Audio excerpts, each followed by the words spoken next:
नमस्कार जय माँ सारा साଙ୍ଗମାନେ କେମିତି ଅଛନ୍ତି ଆପଣମାନେ ଆଶା କରୁଛି ଆପଣମାନେ ଭଲ ଥିବେ ମୁଁ ପୁରା ଭଲ ଅଛି ଭାଇ ଆଜି ଗୋଟେ ଦିନ ମାନେ ଏଭଳିଆ କଟିଲା କଣ 1:30 ହେଇଛି 2ଟା ଆହୁରି ଅଛି 40ଟା ପାର୍ସଲ ନରେନ୍ଦ୍ରପୁର କତିରେ ମୁଁ ପାର୍ସଲ ଅଧା ଦେଇକି ପଳେଇ ଆସିଛି ଏବେ ଯାଉଛି ଘରକୁ ଗାଧେଇ ଖାଇବା ପାଇଁ ଆଉ ଗୋଟେ କଥା କହିବି କଣ ଯେ ଆଜି ପାର୍ସଲ ଦେଇକି ମୁଁ ଆସିଲି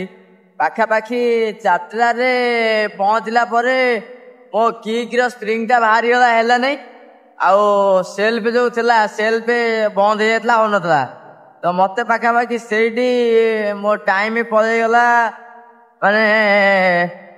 ଆଉ ସେଠି ପାର୍ସଲ ନ ଦେଇ ପାରିକି ଫେରିଲି ଗ୍ୟାରେଜରେ ଗାଡି ସଜାଡ଼ିକିରି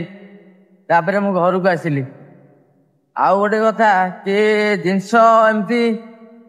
କୁହନ୍ତୁନି ଆଜ୍ଞା ଯଦି ଟେନସନ ଲାଗୁଛି ମାନେ ନ କହିବା ଭଲ ଏମିତି ବେଳେ ବେଳେ ମଣିଷର ପରିସ୍ଥିତି ଆସୁଛି କିଛି କରିହଉନି ସେ ସମୟରେ ଏମିତି ଜିନିଷ ଆଉ ଆର ଫୁଲ ଭିଡିଓ ମଧ୍ୟ ଦେଖିଦେବେ ଚାଲନ୍ତୁ ଯାଉଛି ଘରକୁ ଗାଧେଇ ଖାଇବି ପୁଣି ବହୁତ ପାର୍ସଲ ଦବାର ରହୁଛି।